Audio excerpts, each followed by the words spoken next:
Good morning at the beginning of a new week. Now, I could have entitled this talk like I did, how to deal with an earthquake, or where do you run to? The reason why I could have entitled it where you run to is a passage that I read last week that got me thinking about this subject. It's a well-known passage, Psalm 63 verses 1 to 3, and it says this: God is our refuge and strength, an ever-present help in trouble.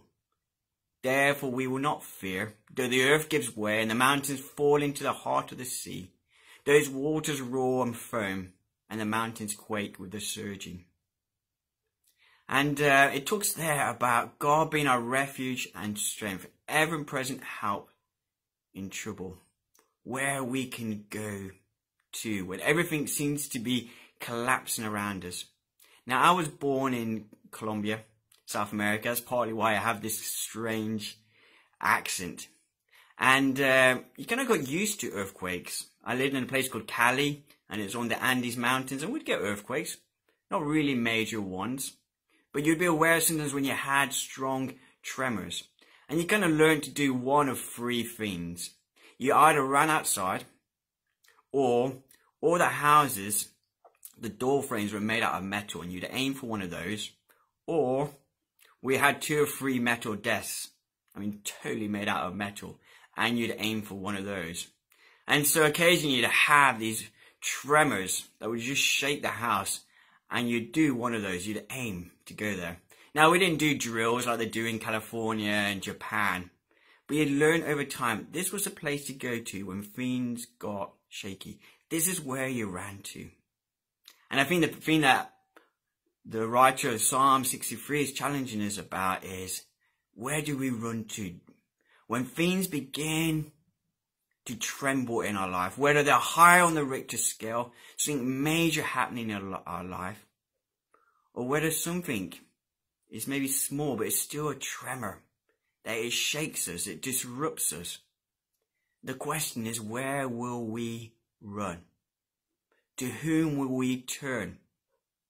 You see, to whom we turn or to where we run will dictate whether we live a life of hope and joy. We need to learn to create that kind of automatic response like I used to have as a child. Earthquake, you become aware of it. This is what you do.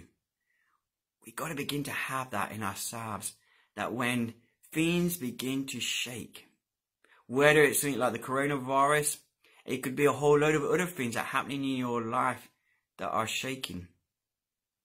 They might seem very major or minor. But the place we need to go to is God.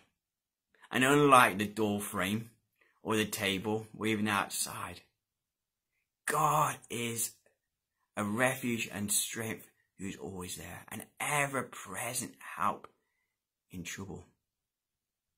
You see, it's so easy to run to other things. There's probably 2 main things I tend to run to. I tend to run to chocolate, believe it or not. I do really like chocolate. And I do like food. I'm quite fortunate I have a high metabolic rate, or not, it really would affect me. Or sometimes the other place I run to is kind of the self-pity cave. Poor old me. Poor old me. But I need to learn to run to God. He is the refuge. He is my strength.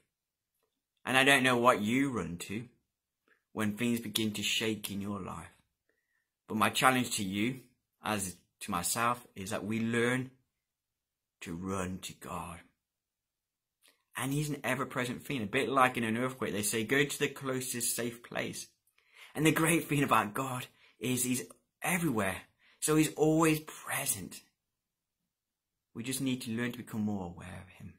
So maybe as you wake up this morning, you're looking into this week, maybe even just looking into the day, you can feel the tremors. You're aware of tremors. You maybe even be aware that there's going to be a tremor happening this week.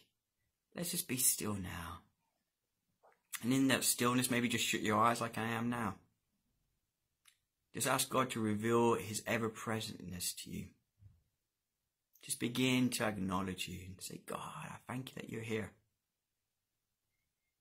I thank you that you are an ever-present help in trouble. That you never leave me, you never forsake me, that you're always there. And that you're a solid refuge and strength. That you are unshakable.